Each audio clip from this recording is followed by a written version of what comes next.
ये आपको समझ में आ रहा है कि आंखें जो हैं वो कहाँ रहती हैं? वो हमारा जो ये स्कल है इसमें एक छोटा सा सॉकेट होता है, यानी ये आंखों के आसपास ये जो गड्ढे होते हैं, आपने टच किया होगा ना बोन वाला, इसको हम कहते हैं ऑर्बिट। तो ऑर्बिट के अंदर ये रहते हैं। अब चलिए आगे बढ़ते हैं, आगे की स्टोरी को क्लियर करते हैं।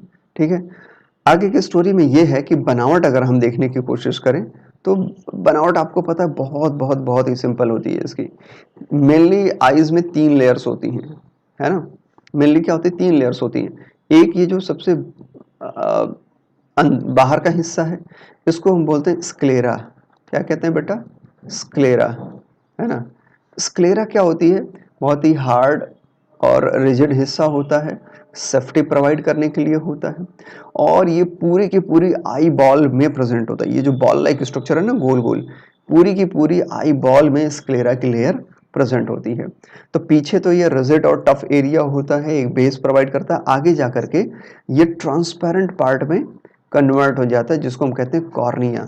तो ये आगे आंख को सेफ्टी प्रोवाइड करने का काम करता है। फिर इसके अंदर की जो लेयर होती है वेस्कुलर लेयर होती है, हाईली वेस्कुलराइज्ड लेयर, है ना? इस लेयर को हम कहते हैं कोरोइड। ठीक है, और सबसे अंदर की जो लेयर होती है जो पिंक कलर की आपको दिख पा रही होगी, है ना? आई थिंक पिंक ही है, पिंक कलर की दिख पा रही होगी, इसको हम बोलते हैं रेटिना।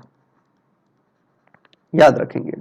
तो बाहर स्क्लेरा है, फिर कोरोइड है। कोरोइड वेस्कुलर है, इसमें खूब ढेर सारे ब्लड वेसल्स होंगे, न्यूट्रिशन प्रोवाइड कर सकते हैं, है ना? किसको न्यूट्रिशन देंगे? रेटिना को। तो स्क्लेरा और कोरोइड का फंक्शन जो होता है ये मिल करके सेफ्टी प्रोवाइड करते हैं, न्यूट्रिशन मतलब देते हैं। किसको? रेटिना को। यानी मेन हमारा जो यहाँ पे स्पेशल पार्ट है वो कौन है? रेटिना है। अब रेटिना में भी 2 पार्ट होते हैं, एक पिगमेंटेड हिस्सा होता है और एक फोटो रिसेप्टर हिस्सा होता है। एक पिगमेंटेड हिस्सा होता है और एक फोटो रिसेप्टर पार्ट होता है। So is it clear?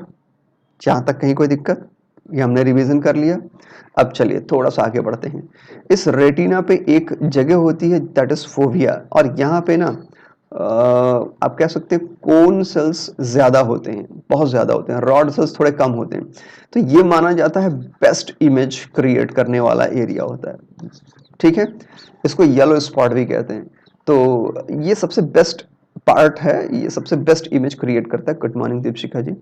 ठीक है, ये सबसे बेस्ट पार्ट आपका क्रिएट करता है, मतलब जो भी हम चीजें देखते हैं अगर उसकी सबसे अच्छी इमेज बननी होगी तो इसी येलो स्पॉट पे बनेगी। इसको फोबिया भी कहते हैं। तो येलो स्पॉट या फोबिया दोनों ही नाम आप याद कर लेंगे, ऐसा ना हो कि कंफ्यूज हो जाए। ठीक है, अब इसके अलावा यहाँ पे एक ब्लाइंड स्पॉट होता है। ब्लाइंड स्पॉट इसलिए होता है कि यहाँ पे सभी के सभी लेयर्स, न्यूरॉन्स जो हैं वो ब्रेन की ओर ऑप्टिक नर्व वाला जो हिस्सा है उससे ये बाहर की ओर जाते हैं। तो यहाँ पे थोड़ी दूर के लिए रेटिना की लेयर टूट जाती है, रप्चर्ड हो जाती है। ना तो यहाँ पे रॉड सेल्स होती हैं ना कोन सेल्स होती हैं, यानी रिसीव करने वाली कोई भी सेल यहाँ पे प्रेजेंट नहीं है। अब क्योंकि रिसीव करने वाली कोई सेल ही नहीं होती तो इमेज यहाँ पे फिलहाल नहीं बन पाता है, तो इसको बोलते हैं ब्लाइंड स्पॉट। ब्लाइंड स्पॉट पे ओवरऑल कोई इमेज नहीं बनती है, फोबिया पे सबसे बढ़िया इमेज बनती है।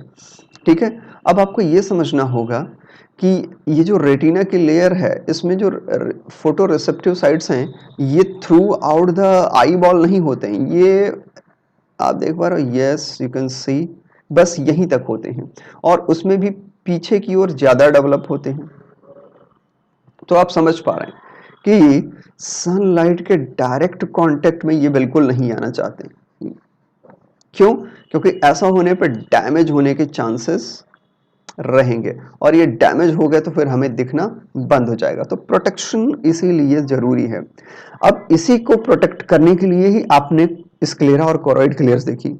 स्क्लेरा आगे जाकर के कॉर्निया में कन्वर्ट हो जाता है। अब कोरोइड किस किस में कन्वर्ट होता है ये भी देख लीजिए। तो कोरोइड बेटा जब आगे जाता है तो ये कन्वर्ट हो जाता है सीलियरी बॉडीज में। तो ये हो गया आपका सीलियरी बॉडी वाला हिस्सा। तो यहां तक कहीं कोई दिक्कत नहीं। देन सिलियरी बॉडी के आगे का जो पार्ट है ये भी एक एक एक बहुत ही स्मार्ट मॉडिफिकेशन बनाता है, और ये जो स्मार्ट मॉडिफिकेशन है इसको हम कहते हैं आइरिस। तो एक्चुअल में हमारी जो आंखों में व्हाइट के बाद जो ब्लैक व्हाइट वाला हिस्सा तो किसकी वजह से है, ये आपके स्क्लेरा की वजह से हो जाएगी, लेकिन जो कलर्ड वाला हिस्सा दिखता है आपको वो किसकी वजह से, कोरोइड की वजह से। अब कोरोइड में क्या होता है ना, खूब ढेर सारे ब्लड वेसल्स कैपिलरीज वगैरह होती हैं, इसलिए ब्लूइश अपीयर होना, वो हल्का नीला और या डार्क कलर का दिखना शुरू हो जाता है। ये समझ में आ रहा है। इसके अलावा डिफरेंट डिफरेंट पिगमेंट्स तो होते ही हैं, जिसकी वजह से हमारी आंखें ग्रीन, है ना, ब्लू, ब्राउन एंड ब्लैक इस तरह से दिखते हैं, वो डिफरेंट डिफरेंट कॉम्बिनेशन की वजह से होते हैं। तो मेरे ख्याल से आपको समझ में आ गया कि कोरोइड का मॉडिफिकेशन सिलियरी बॉडी में हुआ एंड देन आइरिस में हुआ। ये आइरिस ही आने वाली सनलाइट के अमाउंट को कंट्रोल करता है, ज़रूरत पड़ने पे ये सिकुड़ जाएगा, ज़रूरत पड़ने पे फैल जाएगा, है ना। डिम लाइट में ये फैल जाता है और तेज लाइट में क्या होता है, सिकुड़ जाता है, कॉन्स्ट्रिक्ट हो जाता है, एरिया को कम कर देता है। अब ये जो बीच में खाली जगह होता है जो बच गया है दोनों आइरिस के बीच का जो पार्ट होता है, इसको हम कहते हैं प्यूपिल। तो प्यूपिल एक तरह का ओपनिंग गेट है जो लाइट को अंदर जाने देता है। यही बगल में आप देख पा रहे होंगे एक बिल्कुल पारदर्शी हाईलाइन लेंस है और ये कॉन्वेक्स नेचर का है। किस नेचर का, कॉन्वेक्स, क्योंकि ये दोनों ही तरफ कॉन्वेक्स नेचर का है तो आप इसको कह सकते हैं बाई कॉन्वेक्स। कैसा हो गया ये, पर्टिकुलरली बाई कॉन्वेक्स नेचर का हो गया ये। तो लेंस बाई कॉन्वेक्स होता है, ये आपको समझ में आ गया अच्छे से। अब ये लेंस यहाँ पड़ा कैसे रहता है, तो देखो यहाँ आइरिस है, ठीक है, ये तो सपोर्ट कर ही रही है, लेकिन इसके अलावा यहाँ पे सस्पेंसरी लिगामेंट्स होते हैं, सस्पेंसरी लिगामेंट्स। अब आप कहेंगे ये कहाँ से पैदा हो गया, देखो भाई जो सस्पेंसरी लिगामेंट है ना, तो सस्पेंसरी लिगामेंट एक्चुअल में ये भी मॉडिफिकेशन होता है आपके कोरोइड का, है ना। कोरोइड का स्पेसिफिक मॉडिफिकेशन होता है लिगामेंट के फॉर्म में, और ये आई के लेंस को होल्ड करके रखते हैं यहाँ बीच में, ठीक, ये समझ में। अब देखिए कॉर्निया और लेंस के बीच में ये खाली जगह दिख रहा है आपको, एक्चुअल में खाली होता नहीं है, ये एक पारदर्शी यानी ट्रांसपेरेंट लिक्विड से भरा होता है जिसको कि एक्वस ह्यूमर कहा जाता है। इसको हम क्या कहते हैं, एक्वस ह्यूमर, ठीक है। ये एक्वस ह्यूमर है तो इस चैम्बर में भरा है, इसलिए इसको कहते हो आप एक्वस चैम्बर, ठीक है, जो मिल करके सेफ्टी और क्या बोलते हैं क्या विजिबिलिटी को बढ़ाने में मदद करते हैं। इसके अलावा यहाँ पे विट्रस चैम्बर है जिसमें इसमें भी क्या होगा, इसमें भी एकदम ट्रांसपेरेंट लिक्विड भरा होगा जो क्वालिटी को, जो इमेज क्वालिटी है उसको इनहेंस करने में मदद करते हैं। यानी ये ऐसे मीडियम है जो इमेज इनहेंसमेंट में काम आते हैं, साफ सुथरा इमेज बनाने में। आंखें समझ में आ गई, ओके। और ये तो आईज का मूवमेंट है, कल आप लोगों ने देख लिया था, पार्ट्स ऑफ द आईज हम लोगों ने पढ़ लिया, इसको भी हमने पढ़ लिया। यहाँ पे एक था रेक्टस मसल्स, तो मैं आपको बता दूं कल बहुत जल्दी था। देखिए रेक्टस मसल्स क्या करते हैं, आई बॉल को बांध के रखते हैं।